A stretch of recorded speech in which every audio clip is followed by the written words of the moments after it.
Par de violents incendies, de vastes nuages toxiques s'échappent dans l'atmosphère et ils touchent également les habitants. 10 000 soldats et pompiers tentent d'éteindre les flammes sans succès. Les forêts tropicales indonésiennes ravagées par les feux. 9 000 pompiers mobilisés, mais ils manquent de moyens pour éteindre les incendies. Paysage de fin du monde et fumée toxique dans les villes.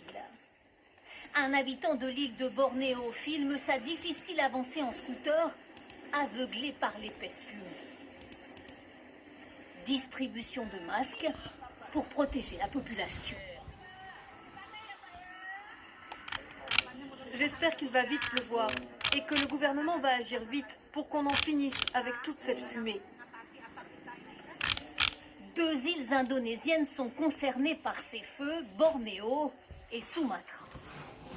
À Pekanbaru, au centre de Sumatra, justement, les habitants sont évacués en urgence.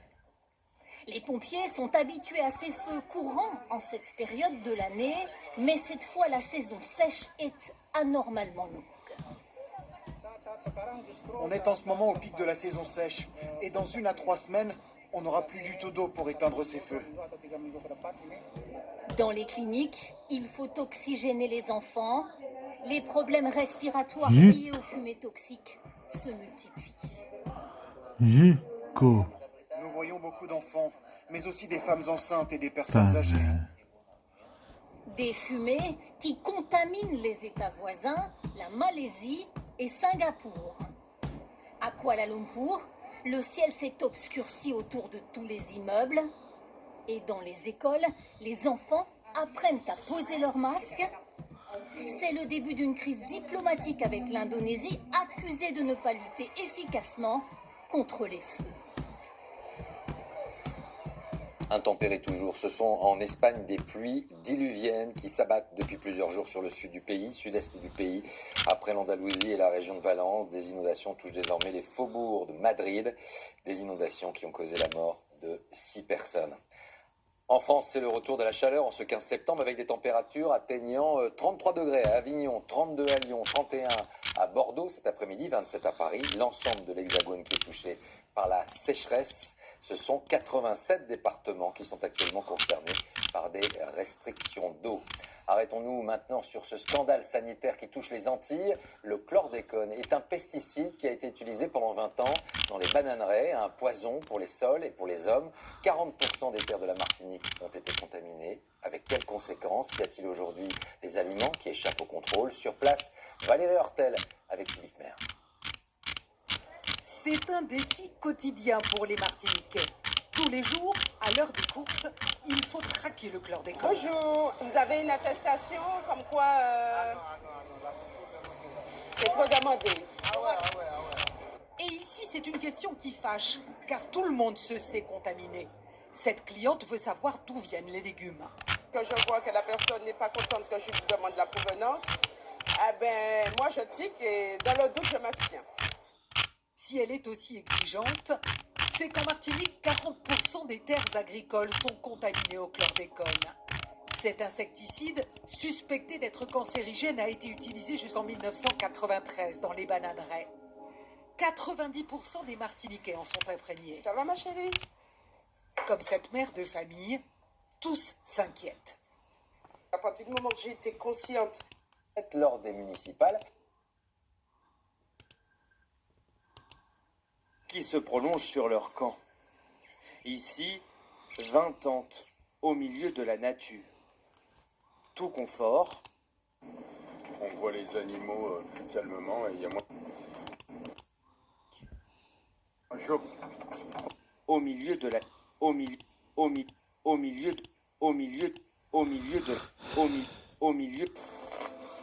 Extraordinaire. Ça paraît tout fait quoi. Un face-à-face unique. Au milieu. Au milieu.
Encore un.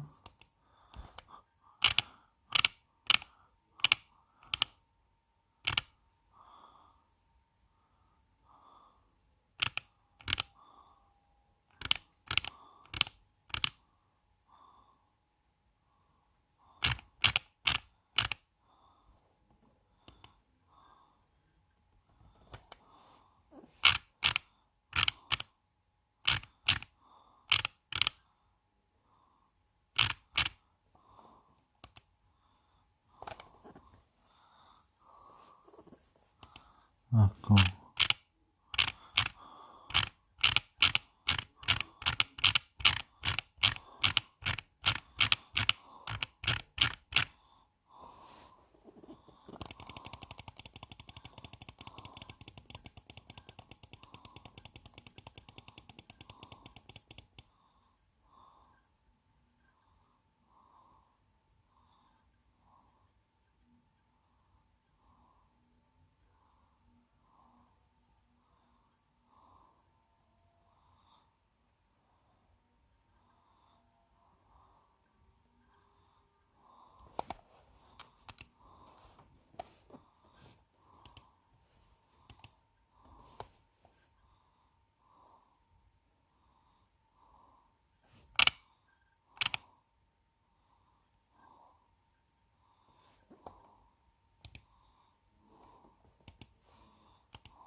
Moussa Diaby l'avait annoncé lundi via les réseaux sociaux, mais c'est désormais officiel. Le jeune attaquant de 18 ans a signé son premier contrat professionnel avec son club formateur, le Paris Saint-Germain.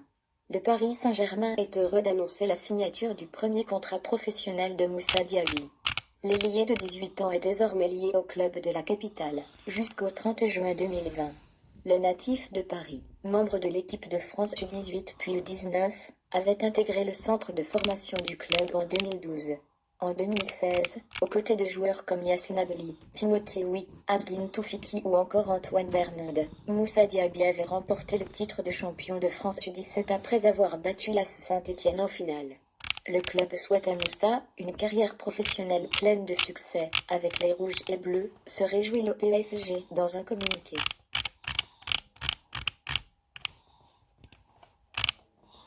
Encore. Encore. Encore. Encore. Encore. Encore. Encore.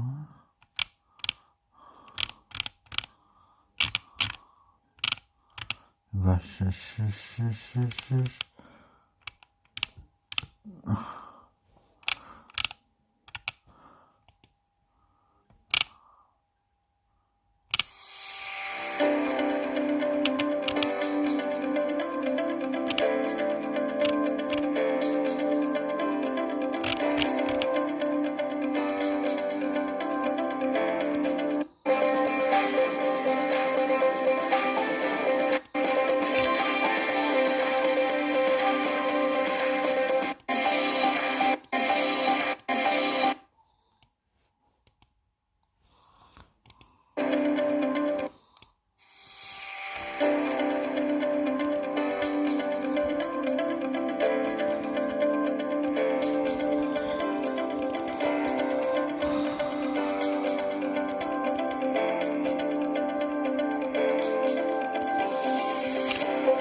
habitants de la Terre se sont approchés de la Lune et s'y sont posés à 6 reprises. Eugene Cernan et Jack Schmitt sont les derniers humains à avoir marché sur la Lune.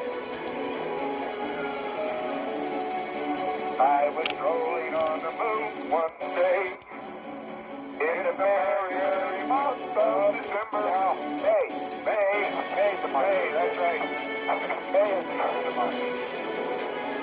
Ils ont ramassé 110 kg de roches pour les ramener sur Terre et une dernière pierre à laquelle ils ont donné une valeur symbolique. We'd like to share a piece of this rock with so many of the countries throughout the world. We hope that this will be a symbol of what our feelings are, what the feelings of the Apollo program are, and a symbol of mankind that we can live in peace and harmony in the future.